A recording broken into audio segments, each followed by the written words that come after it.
I heard my mother practicing the viola all the time. Mm-hmm. She was a big practicer. My father taught at the university, so he would do his practicing over there. But I heard the quartet, and around me were people doing that hard work of practicing. And, I just didn't, practicing was not, performing was fun. Practicing was just a drudgery. And then I entered a competition. It was Music Teachers National Association, MTNA. Yeah. And they're still around. I'm not a member, but some of my students have actually played in those competitions.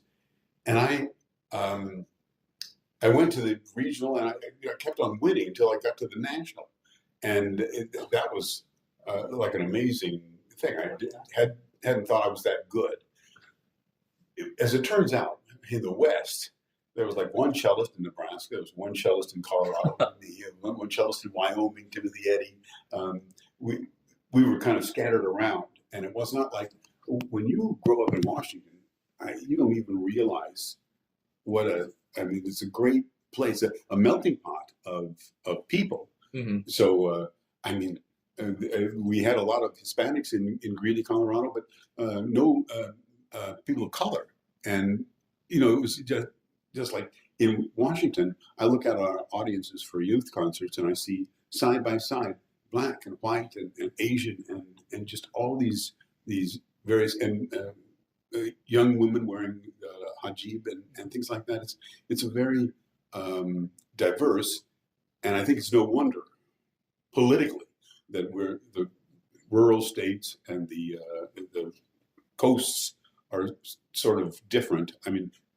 Different people propose different ideas about, it's like sometimes where we all came from, like the Irish immigrants and the people from the old country.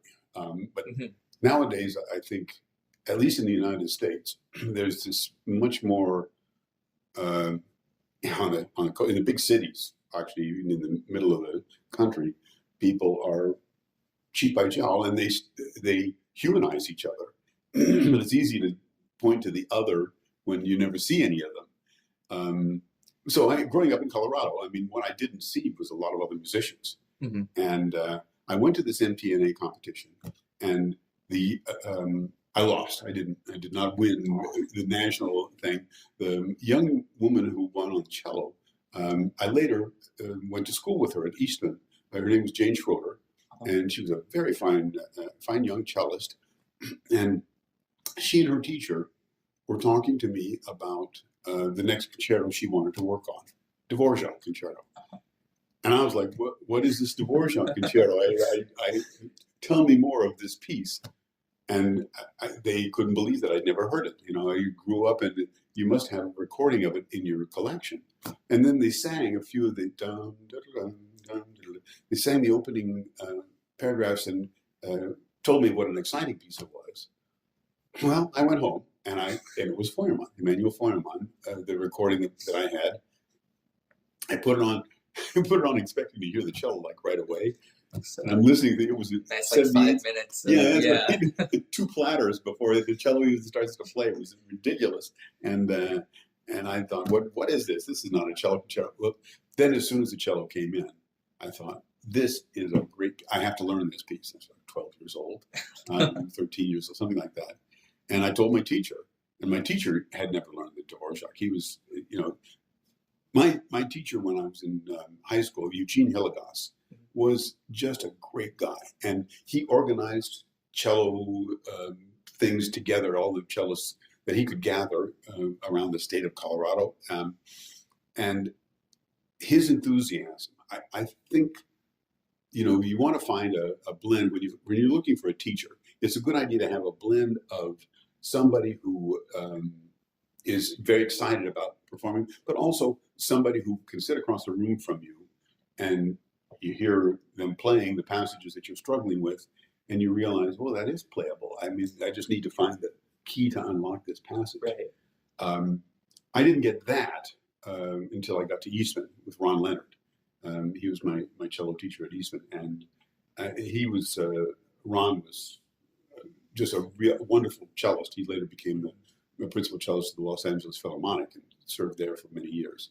And I felt like now not only did I have a picture that Eugene Hilligoss gave me of what I should be doing, but I have a good example of this guy can show me some of the intricate tricks that we use to get around the cello. Was conservatory always something that you kind of had on your mind for? Well, oddly enough, I mean, my first music classes were at the Eastman School when I was 4 or 5 years old. Okay. I went with my mother, who was getting her master's degree, and my father was getting his doctorate at Eastman, and we banged instruments, rhythm classes and things like that. But it was a place my mother could park me while she went to practice or do her courses. So I was at Eastman when I was very young. And I always sort of had it in my mind that Eastman was a place that I wanted to go. When I got to, after my epiphany, I'm going to play the cello and Dvorak concerto and all that, I would say I got sort of a late start. And I have to say, I divide the cello world up into incredible talents. And I've had the opportunity to meet some of these incredible talents. I don't put myself as an incredible talent. I'm talented, but I'm not one of these, like Mark Johnson, the guy I met, he was the cellist in the Premier Quartet. Mm-hmm. And he was my friend through high school. And also he was at Eastman. Then when I was close to graduating from Eastman, and he said he was in the Marine Band. He said, come on down here and play in the Marine Band. You're going to have to do your military. It was Vietnam. Right. Vietnam was winding down. Nixon was in the White House. And I said... It's moving a little closer. Oh, okay. All right. Shall I talk into it? I think we're good. Okay. All right. Go pick it up. Yeah. So I joined the Marine Band, and I got a chance to play with Mark Johnson. Mm-hmm. And maybe the two influences on me in cello, at least, are the guys who have been my colleagues, my age. Mark, David Hardy in the National Symphony Orchestra. He's another incredible talent on the cello. And I feel really lucky to have been able to sit next to them and observe their playing. And one of your questions was about competitive at Eastman. Mm-hmm. Oddly enough, I never felt a lot of competition from the fellow cellists because Ron Leonard encouraged everybody to, when you're working on a new piece, he'd say, go and talk to Don Pistolesi. He just played that piece last semester, and so he'll have all my most recent fingerings and bowings. Then Leonard, when I would bring the thing in, with all of Don's fingerings and bowings, Leonard would say, where'd you get those fingerings? Well, Don, you told me to go to Don Pistolesi. Well, everybody changed the bowings around and stuff like that. But it's sort of, we came to a group consensus. And that also has informed my teaching in that I feel I want to guide students. I want to say, you've got to do this shortcut to make this work. But if a student comes up with a better idea or better for him or her, I say, go ahead. Slava, when he taught, was a little bit more, you need to do this, right? Because there's a right way to approach this passage and a wrong way. But who was I to argue with Slava? He was talking about passages Shostakovich himself had helped Slava. So I'm not going to argue with Shostakovich. If I had a composer to bring back, it would be Brahms. Brahms. I would love to give him another chance to write a cello concerto because he passed on the opportunity until he heard the Dvorak cello concerto. His idea was to put cello and violin together because he felt that the cello could not sustain going up to the height. But then when he heard the Dvorak cello concerto, and Dvorak did send the cello right up to the top of the instrument, you know that. Mm-hmm. Brahms said, if I had known that the cello was capable of doing this, I would have tried to write a cello concerto myself. But by then it was too late. So I'd like to get a cello concerto from Brahms to present to the cello world, dedicated to Glenn Garlick, my good friend Glenn Garlick. That'd be pretty spectacular. When I thought of the question, I spent a long time thinking too. I was wondering who I would bring back, and for me, I ended up thinking I'd probably want to bring back Rachmaninoff. And I thought, after hearing his cello sonata, imagine what he could do with a full concerto. And Yeah, to me, I think just peak romanticism for. yeah, yeah. It's interesting. I think we get inspired by and the area we both went to was romantic. What about you? Would you, if you brought back a cellist to write a composition for you? I was leaning towards Brahms as well, not mainly through the aspect of cello music, but just because I've been so exposed to Brahms's piano works.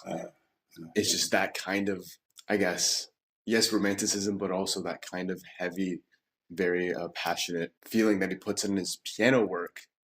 I would just love to get more of that in cello too. Well, we cellists need a pianist to sort of complete every work that we have by Brahms. We need orchestra, a piano, or a violinist to help us, or the rest of a string quartet, or the sextets, the Brahms sextets. Those are wonderful pieces too. And it was interesting when I first played a Brahms sextet. I had played quartets by Brahms, by Beethoven, and all that, and the sextet was like, how is it possible that you could think on 6 lines? And later on, I read a letter by Tchaikovsky to a friend who was saying I had to scrap my sextet when he wrote Souvenir de Florence, which is a wonderful sextet. But he started off thinking, I'm going to write a string quartet. I'll just write 2 extra voices. Right. Couldn't do that. It turned out the 2 extra voices were like deep talk, deep. He couldn't figure out how to. Then he thought, well, I'm going to write for an orchestra, and I'll just bring it down to, and that didn't work for him either. So finally, he just had to buckle down and say, I'm going to have to think along 6 lines. And the extra cello and extra viola at the beginning just boggled him. He couldn't figure out a way to get them in. But then eventually he worked it out, and it's a wonderful piece of music. But Brahms was the first one. And Brahms was always looking for a way to expand the string quartet. And often he did it by adding extra notes in people's, we had many more double stops in his quartet writing than we did in Beethoven or Haydn or Mozart. And I think it was his way of augmenting the string quartet. And when he wrote the quintet for the piano and string quartet, he first tried it out, I think, as a string quintet, like an extra cello. Yeah. And that didn't work. Then he tried it as a 2 piano version, and that didn't quite work. So when he finally hit on the idea of a string quartet and piano, the 2 equal voices. I mean, the string quartet answers the piano. The piano plays all the voices, and it's one of the most incredible chamber works I've ever worked on. It just is such a piece. But getting back to my daydreams when I was a kid, and Emanuel Feuermann, Feuermann would come and show me all of how he played things. And as I began to realize that I may not have been the ideal, he should have gone to Mark Johnson or one of these other guys, because it took me a long time to assimilate what a teacher would tell me. It was just, I got to where I am, but practicing a whole bunch. In fact, I joked with Mark Johnson because he never seemed to practice as much as I did, that when I arrived at Eastman with my cello and my music in my hands, he saw what a working wonk I was, and he went up to the dean's office and filled out the requisite paperwork to have my practicing applied to his cello playing, so that as I practiced more and more, he got better and better, and nothing happened with me. It took me a month to learn a piece, and he seemed to know it the next day. So from then on in our friendship, Mark would call me up and say, by the way, I have to play Haydn D major cello concerto next month. Could you practice a little bit? Put in a few extra hours. Yeah. I want you to start working on this concerto. So, with Feuermann, the idea of capturing that, whatever he had, there were things I found later on with Rostropovich. There were secrets that we could capture, just ordinary musicians, and touch a little bit of the magic. The problem for me is a friend of mine who played in the Boston Symphony once talked about a string quartet that they were working really hard to get some passages so they just sounded perfect in this Beethoven string quartet they were working on. I think it was Opus 95. And he said they made some recordings of themselves. And at one point, they were like really rocking. And he said, we sounded like the Guarneri Quartet. Yeah. And then we came to a measure that wasn't quite worked out. We sounded like, a high school group just sight reading it for the first time. And then we went back to Guarneri Quartet. And he said, the problem is, and it's true, sustaining Guarneri Quartet all the way through, sustaining Rostropovich, sustaining, because those guys can keep it at that high level. I feel like we ordinary mortals can touch that, and it's that we work towards. That ability to touch the soul of a great composer. The music comes off the page, and we're bringing it off the page. Right. But it's consistency that we lack. The just ability to, Starker used to say, if I can do it, play it 80% of my full potential, that's going to be good enough for the concerts, because I don't feel like I can reach 100% and just sustain it there. For Slava, I felt that he always had that extra in reserve. It felt like however loud he was playing, he could always play a little bit louder if he needed to. However soft, he could always sort of disappear if he needed to. And his technique was always one where he was pushing the tempo in really technical passages. So my wish came true. When I got to Washington, Slava called me into his office one day, backstage, and it was after a rehearsal. And you're always wondering, Slava was looking back and saying, Glenn, that fingering, not good. He would do that. He would select a cellist in the middle of a rehearsal and say, I think maybe you talk to your colleague next to you, get a better fingering for that passage. That's frightening. And you'd be playing along, and Slava would pick you out. So he called me back into his office. And I have this project. I have this student. I didn't know he had a student, Wendy Warner. And I'm looking to place her in a college.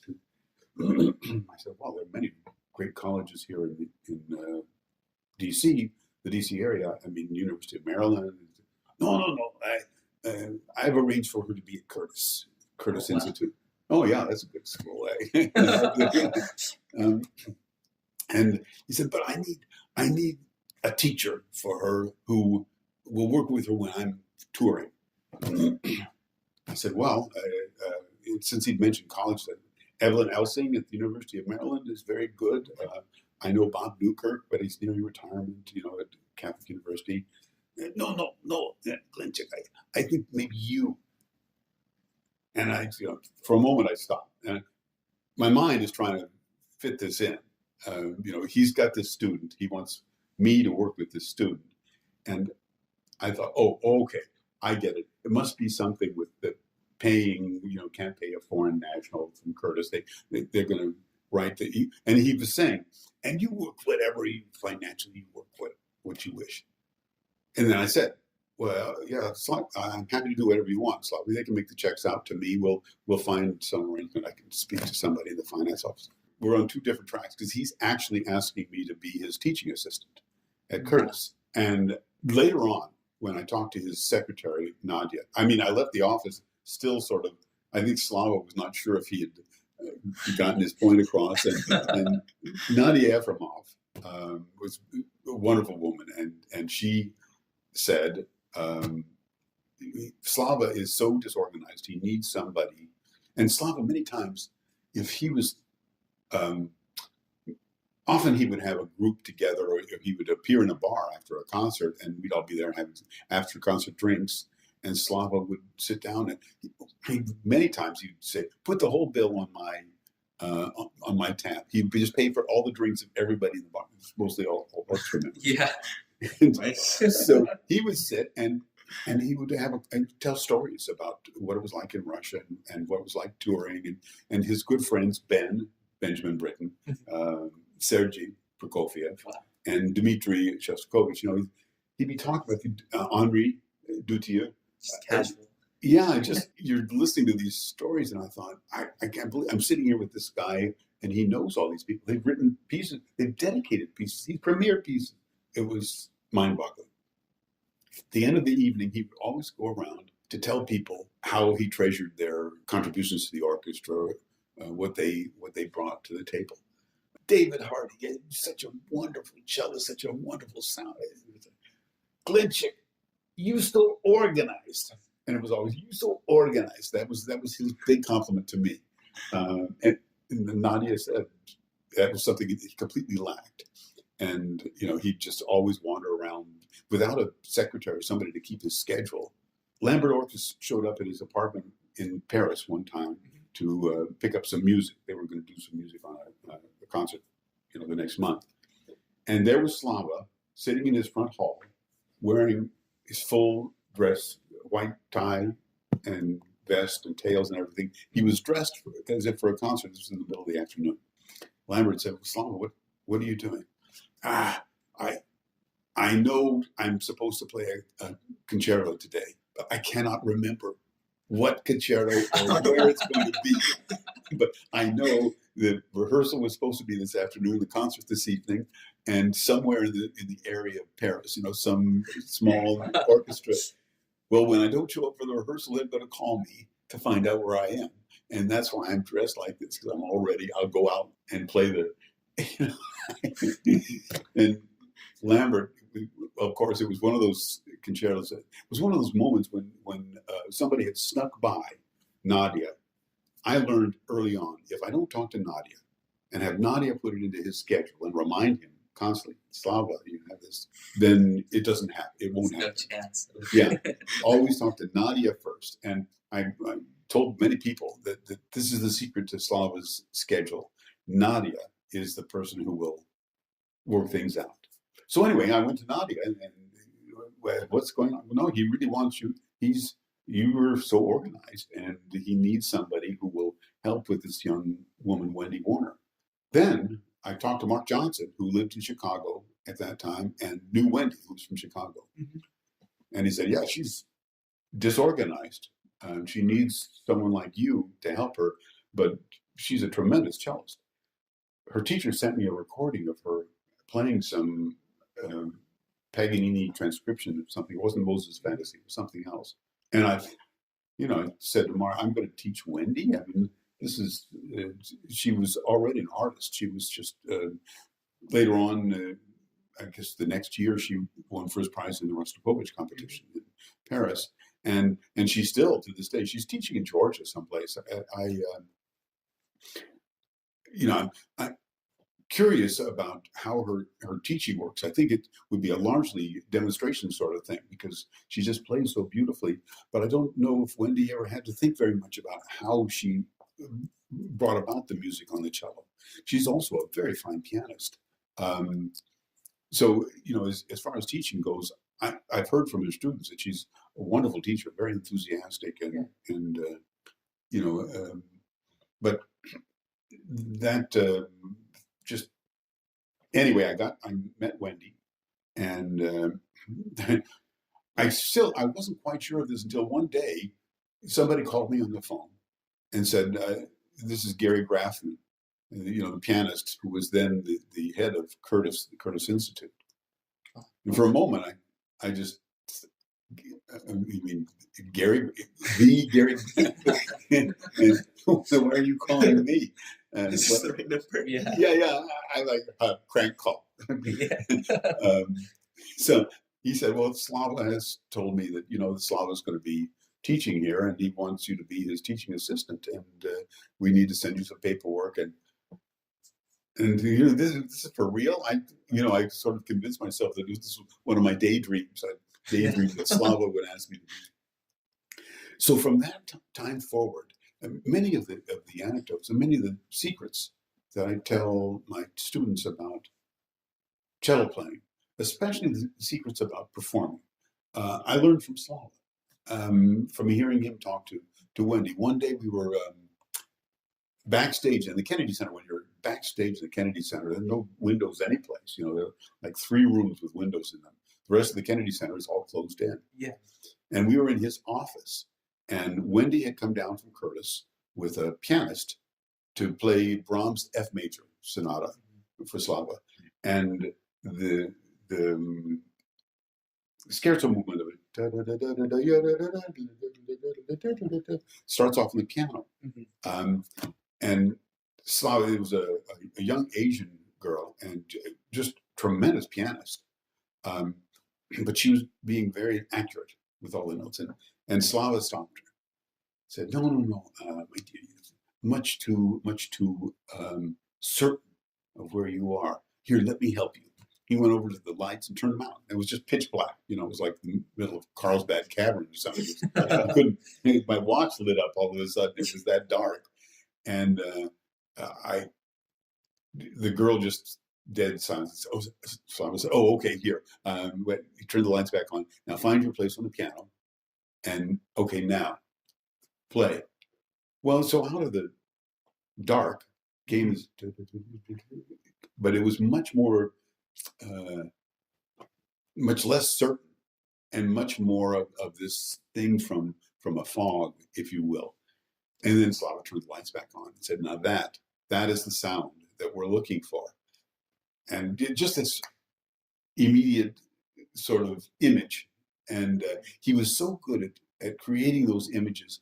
And I thought, maybe this is what Feuermann would have been like, that Feuermann would have had in his mind a picture of how he wanted things to sound that would not be the sound itself. It would not be, I want this a little bit louder. Slava could talk about the mechanics of cello playing very well. And that was something that I've heard from Ron Leonard also many times, just mechanics of the bow and bow change and things like that. But Slava also would talk about the magic of a performance. I'm sure I've told you about when I played in the master class for him, and he pulled my hand away from the cello when I had found a note. Yeah. And you look like an idiot, he said to me. When you have to find this note, you just put your hand down there. But he gave me the secret for it. He said the note's always in the same place, but you need to train your muscles so that you always come from the same position on, and I saw him doing that in performance, that he would just bring both hands together, and he had trained his muscles. Feuermann was the same way. Feuermann, you see the very few videos that we have of Feuermann, and he just seems to pick notes out of the air. And apparently, according to his sister, Sophie Feuermann, it was a point of pride for him that he didn't want to be seen making the cello look like it was difficult to find the notes. He wanted to be like, I just put my hand down on the note. So magic, I guess magic of the magic of playing. Slava was very aware of audiences. Even though in his recordings you hear him and playing his perfection, still he was always thinking about what it would look like for a live audience. The beginning of, I want to say Penderecki, but I think it's Lutoslawski. Lutoslawski Concerto is just a D. Lutoslawski was imagining a worker in a factory in the Soviet system, and just this guy is so bored with his life, and it just goes on, and day after day it's the same sort of thing. And then the party bosses come, and they're played by the trumpet section. All of a sudden they're making noise. So there are all these sort of effects at the beginning of this piece. But Slava would come out on the stage, and the audience is just getting settled. Slava never tuned on the stage. He would always just come out, sit down, and start to play. Yeah. And so he would sit down and start playing this D. And as the audience settled down, they'd realize, well, he's playing. And he was, the D, he just wanted to play it for as long as he needed to until the audience quieted down. But the first view they had of Slava after sitting down, the first inkling that they had that he was actually starting the concerto was just to hear this D, and he would just sit there playing it like this factory work. He would act the part. And I thought, now what a genius, many times, the Brahms F major cello sonata, it begins with the piano. The piano begins with a big roll, and the da-da, da-da, the cello comes in after the piano begins. When Lambert orchestrated with Slava in recitals, he said Slava always loved to leap out on the stage. He wanted audiences to see him so eager to get out and share music with them that their first sight of him would be he's practically running out on the stage. Well, so he'd be running out on the stage and they're going to be playing Brahms F major sonata. Lambert is dashing along behind him with his music and throwing up, because Slava would not use the music. Slava would be playing from memory.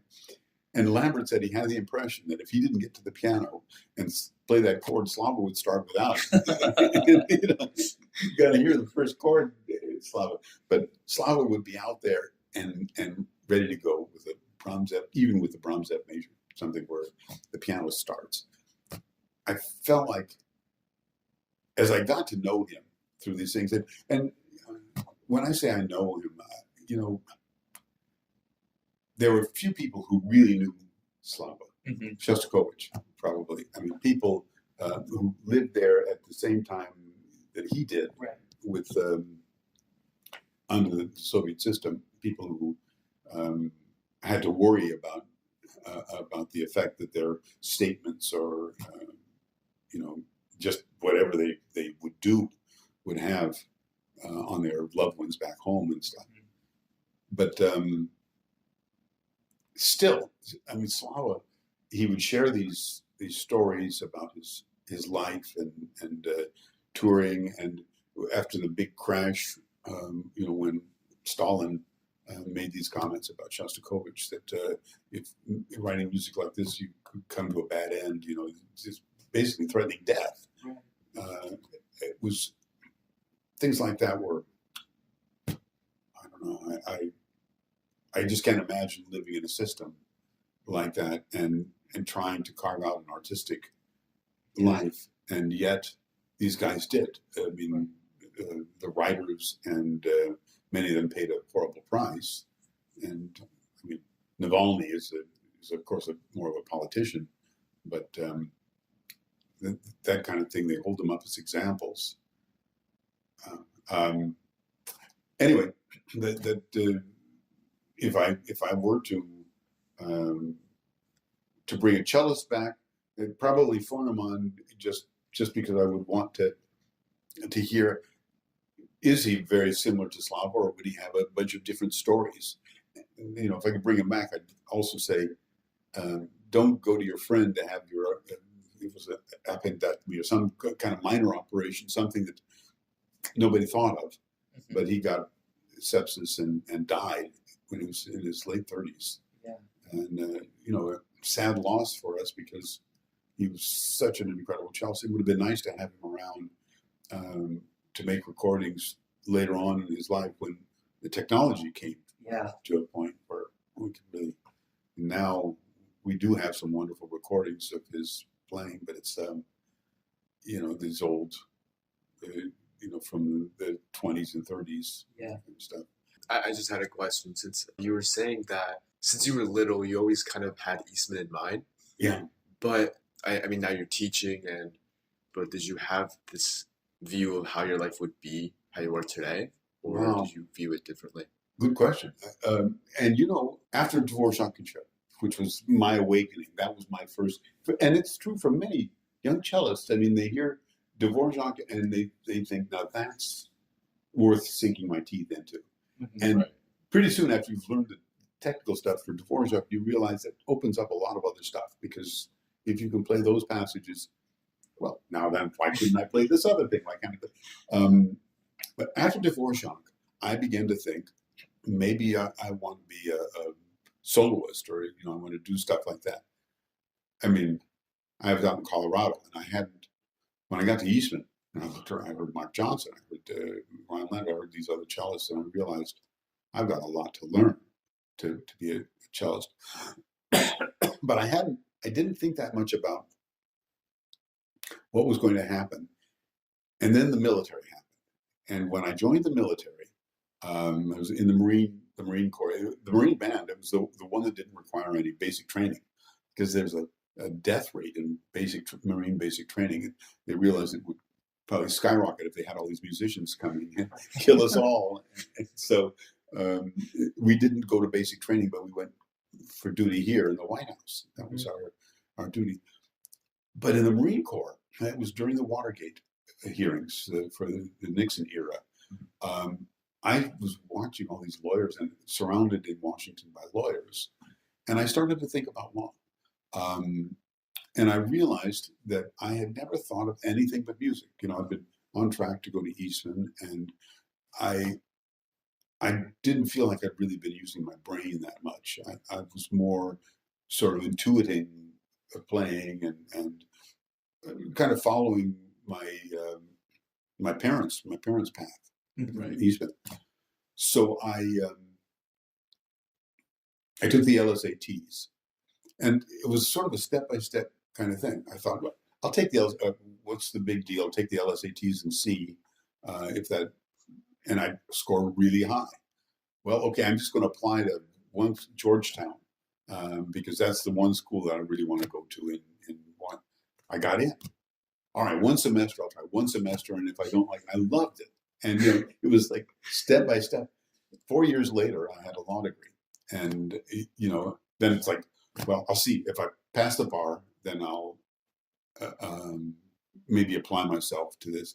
I passed the bar. You know, it was every one of those, and that it was more like I was just sort of following my nose. I didn't really have a plan as such. And I sort of put music in the background, and then they announced opening in the National Symphony, and apparently, I didn't realize this because I had been taking law exams and the bar exam, but they had already 2 auditions. Slava had listened to everybody and said, no, nobody, and I said, well, I will play for him. It was actually, it was more like I wanted to hear what he would have to say about my cello playing, rather than I thought I could get the job. So I took the audition. When I showed up on the day of the audition,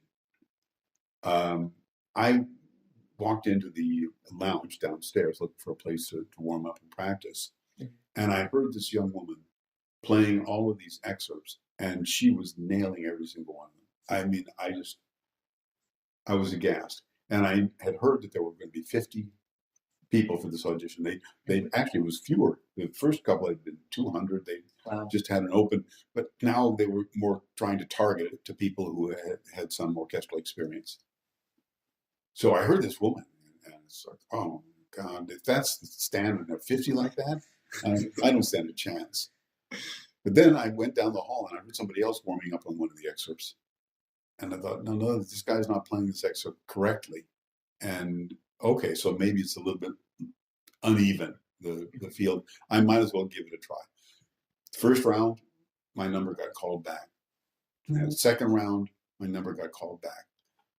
Third round, it was 2 cellists left. And backstage, there's that woman. She and I were the last 2. I thought, okay, so I heard the best. And if I'm still here, I must be one of the best. So it gave me confidence, at least in my playing. So then the final round, they gave us some Prokofiev to sight read. And I'd never been a very good sight reader, but I always loved Prokofiev. And so I think I played the passage. Her name is Anne Fagerberg, and she went on to play in St. Louis Symphony. I think she's now a cellist in St. Louis Symphony. So, she got another job, and I felt, okay, I'm vindicated. I knew she was good, and she proved to be very good. So that was, and afterwards, that was the first time I actually met Rostropovich up close. And let me tell you, you'd see him from audience waving, and sort of, he looked like somebody once described him as a banker in some small Canadian town, like a well-to-do banker with a desk. but he looked like a happy, jolly guy. Right. When I saw him up close, he came up to congratulate me after the audition. His eyes, his piercing blue eyes, and I could just looking at him, I could tell that there was a real power behind that ebullient personality. He wasn't just all fun. He would joke all the time. He was great for making jokes and laughing. He loved to laugh. But when it came down to music making, he was always 110%. He was there and just an incredible power. And I could see why people wanted to write concertos for him and wanted him to premiere their works. So, was it scary, like first meeting him and then like the audition process? Because like, at least to me, I've done a few auditions, but that sounds just like terrifying. You know, oddly enough, once you're in the audition, once you're in the process, if you've approached it the right way, preparation, all that, the day of the audition, you just have to let go. I think people who are still afraid on the day of the audition have put too much into their success or failure in an audition. and I think that this, you know, even professional auditions, there will be another audition. The first thing I tell my students is, you know, who are going to be auditioning for orchestras, find the range. I mean, find out where, if you're shooting for a professional orchestra, for example, try out for Chicago or New York Philharmonic or something like that. How do you do? And if you can't get out from behind the screen, then you have to either you shorten the range and, you know, try some of the smaller orchestras for a little while, or you try to figure out what it is, where does my audition go dead? Is it right from the very beginning, or is there one particular piece, or is there some item and technique that I don't quite understand yet, and you have to work on it. And it's like, sometimes you can get comments, especially in some of the smaller orchestras, that they will give you comments from the committee, and so you can sort of see if your audition fails every time you reach Don Juan, then you need to brush up on Don Juan. You need to figure out what it is that's, you know, and I can feel that. I've told people when I'm on the other side, when I'm listening to auditions, I can sometimes hear somebody giving up on his audition. Somebody who listens and it's like all of a sudden it just goes flat. They aren't trying anymore because they think they've lost. And they might go flat before I've figured that they've lost. Just something happened, and now they think, oh, well, I'm going to be dismissed by this committee. So I say to people, whatever, you take an audition or a performance, anything, a lot of times the thing that you think happened didn't happen for the audience. They're still engaged. Right. But you are giving up on the performance, and pretty soon they'll feel that and they'll give up the committee or the audience or whatever it is. So I feel like this is actually more than just in performance in cello playing. This is in life. I think many times there's something that, you know, the people who make it on to the next screen, as it were, they get going.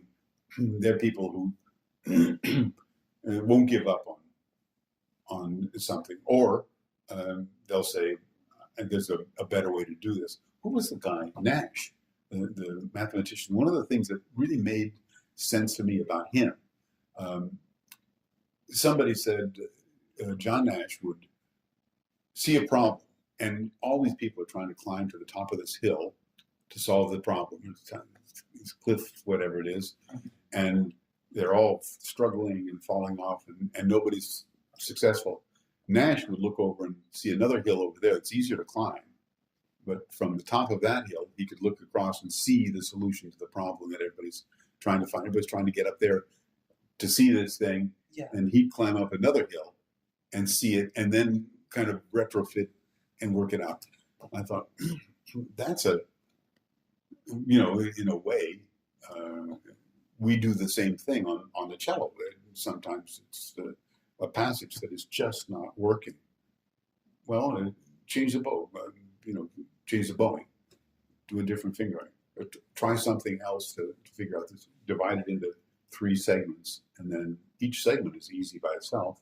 We've talked about that. Yeah. Yeah, and then you gradually assemble them, and suddenly you've got a whole passage that before you couldn't play when you were just looking at this one huge cliff face, but now it's this little platform here, it's the jump to there, and I feel like lessons to be learned from that.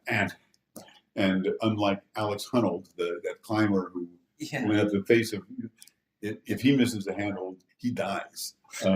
If I miss a fingering, nobody dies. I don't even die.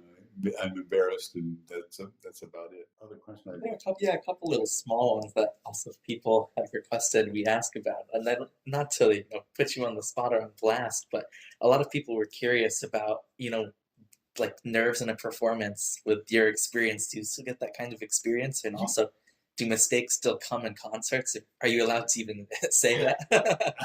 Well, I have to say mistakes happen all the time. And when you're playing in an orchestra, sometimes a mistake is because you misread a signal from the conductor.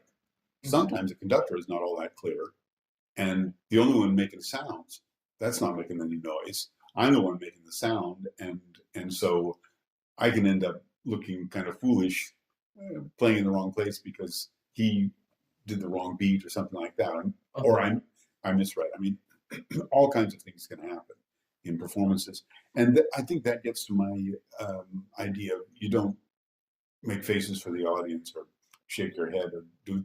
So a lot of people who come to professional orchestras or even chamber music or solo works are hearing a lot of mistakes, and they don't realize it because there's an overall overarching. I mean, we've been with great performers, soloists, and had a little blemish, but they're right past it right away. They're staying focused on the whole thing. For nerves, it's still unnerving when you. One time we were playing. I was early after I had gotten the assistant principal chair. Mm-hmm. One of the first things Leonard Slatkin said to David and me. David Hardy had, in 1 year, John Martin retired, and David Hardy was the assistant principal at that time. Mm-hmm. Then we had an audition for principal, and I took that audition not because I wanted to be principal, because I knew David's playing, and it's like, the best principal in the United States for this orchestra is David Hardy, and it turned out he was chosen. I took the audition because I wanted Slatkin, who was new to the orchestra, to see me as somebody who thought I could get up there and play on the first stand, because I thought if David gets the job, that other chair is going to open, and that's the one that I want. Right. I would like to be, not put on the spot all the time.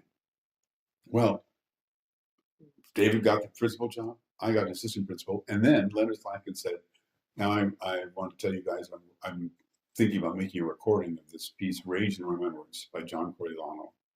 And it was all about the AIDS epidemic.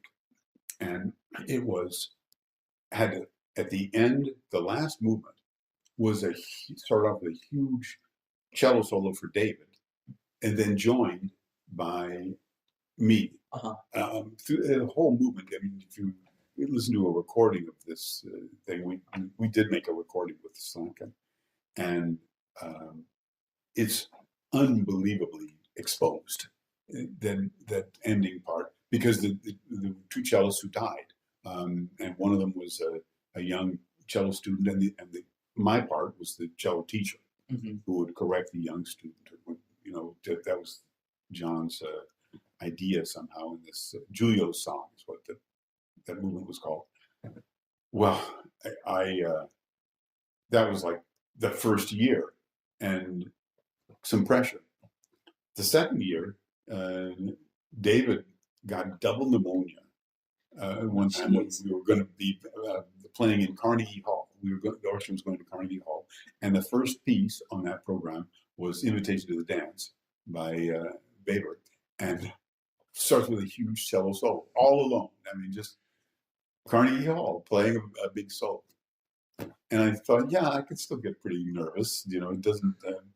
And there are moments when you're playing in a title position, especially when the orchestra stops and the conductor points at you, and it's like, yeah, it's nervous making.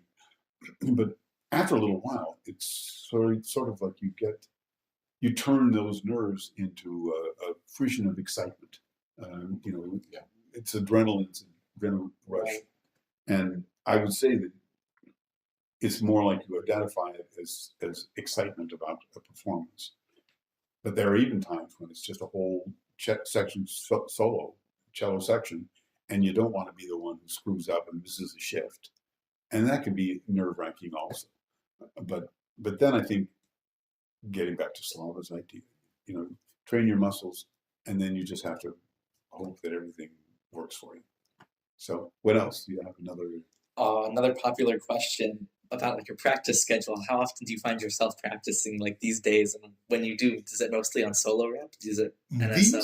These days, most of my practicing, well, right now we have coming up 2 weeks from now, Mahler 7th, which is quite a challenging technical piece. And then after that, Verdi, Othello, that I've never played. And they're both with Gianandrea Noseda, the music director. So I'm going to be practicing that stuff a lot. I've already started to look at the Mahler, which is not next week, but the week after. I find a lot of times these days, when students are working on a piece that I know, but I don't really know, I'll practice, go and revisit passages that I wanted to learn. And I want to be able to say, this is the way to approach this passage. And I need to review it just to think about that, so I'm not just shooting from the hip. In the old days, when I was first studying, my practicing schedule was 5 or 6 hours a day. I mean, it was just, there was a lot of stuff. But then I was learning Dvorak concerto, Prokofiev Symphony Concerto, playing things, solos with orchestras. There was a lot of that kind of stuff. And a lot of the repertoire that I was playing, even in the orchestra, was brand new for me. You think of Beethoven, the 9 Beethoven symphonies, well, everybody knows them. But the first time through, you realize some of those things are really hard. It's not just the excerpts, but there's a lot of stuff that's not in the excerpt books it requires some work, a lot of exposed passages. And that's just Beethoven, Mahler, Tchaikovsky, Brahms. I mean, there's a lot of stuff. But these days, my orchestral practicing is more like if there's something that a big challenging piece that's coming up. But a lot of it I can do down at the Kennedy Center, around rehearsals and things like that. Mm-hmm. And I practice a lot for my string quartet. That we have recently moved into an area where we're doing less challenging works. There was a time when we programmed Bartók. Yeah, Bartók quartets.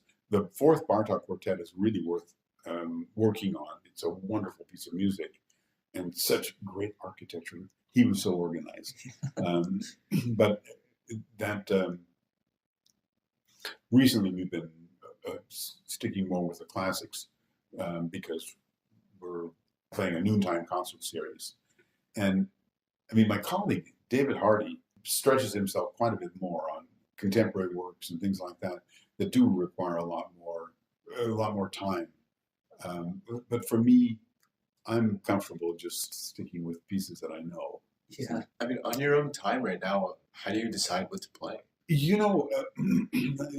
Interesting. I mean, a couple of years ago, for the first time, I learned the Dvorak Rondo. I had never played it. Yeah, when I was younger, I'd never played it. And I heard a recording of Flairmont playing the piece, and I loved it. And I thought, okay, this is worth learning. I learned Papillon Forêt because one of my students wanted to study it.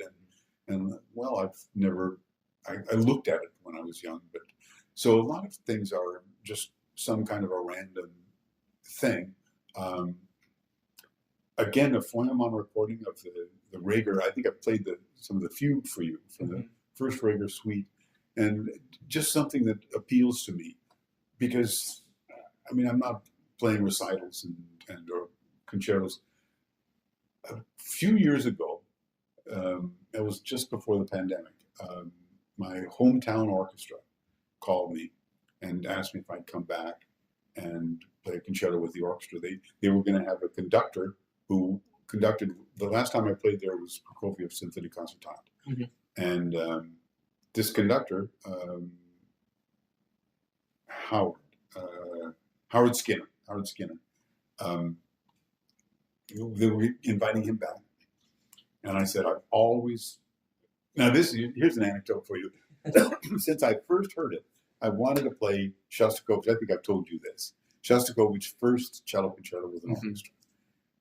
I just loved that piece, and so I learned it when I was in high school. I began to learn it. I don't know if I really knew it by the time I got to college.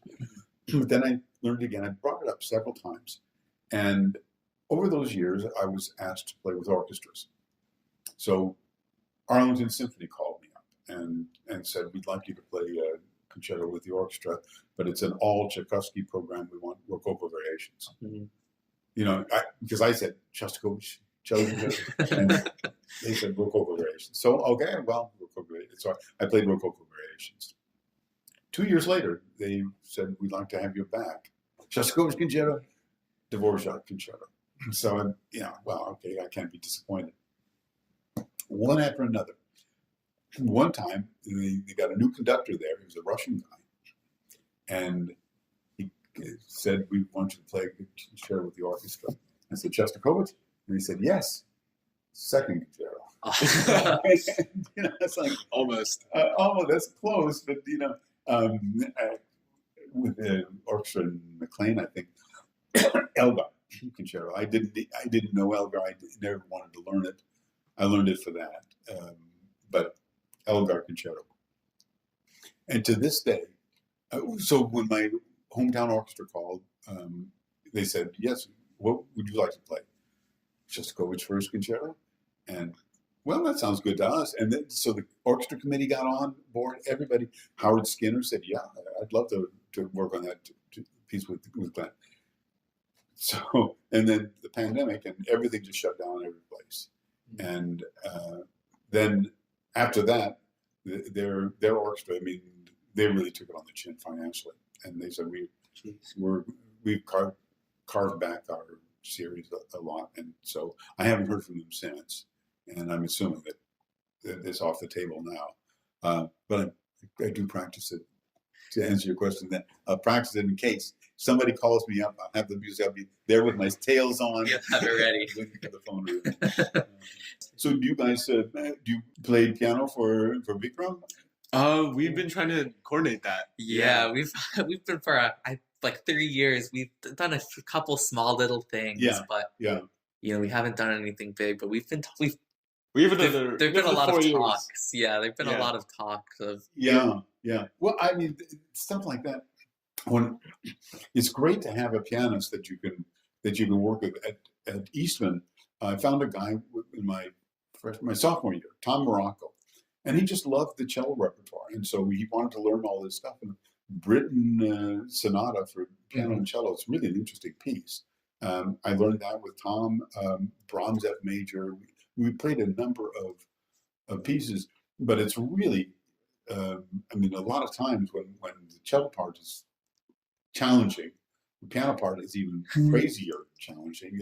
Rachmaninoff, that was one. That's one we talked about. Yeah. I didn't realize the full extent of the piano part, and I heard that, and I came to him immediately, and I said, "Oh my God, we have to play this." I went to my teacher, and she was like, "This is interesting. It's a good idea." Yeah. He went white when I showed him the piano part. Rachmaninoff apparently had huge hands. That's a YouTube video, where a young Korean pianist is talking about Rachmaninoff. And Rachmaninoff had huge hands, and he said, "I have very small hands," and he said, "Only my hands are small." And he talks about how Rachmaninoff wrote these chords that he couldn't very easily reach, and so he's constructed these pieces of wood with dowels put on them so that they fit down on the key, and they'll play these huge chords. And he has a friend who comes and hands him the dowels. Yeah, I've seen that. Yeah. And then he throws it back over. And so it's a wonderful conceit. But, it's like Paul Olewski, cellist, had very small hands. And so he had to redo all of his fingerings using the thumb. And he had really interesting fingerings. But it was one of those things where he had to sort of assemble his own cello technique because of the size of his hands. Okay. But yeah, well, very fortunate. I feel very fortunate now to. I know. I keep on commenting on that because that is a very we're lucky. On the other hand, long, slender fingers are a little bit easier for some of the passages. Both Feuermann and Rostropovich had these kind of spider fingers, and I think it helped them a lot in some of the technical stuff. But if you guys are playing stuff together, that I think it opens up a lot of possibilities. If you can find something that's matched. Some of the Beethoven sonatas are also, they're cool in that way. The Brahms E minor, I think, has a lot more, especially the last movement. The piano part is really complicated.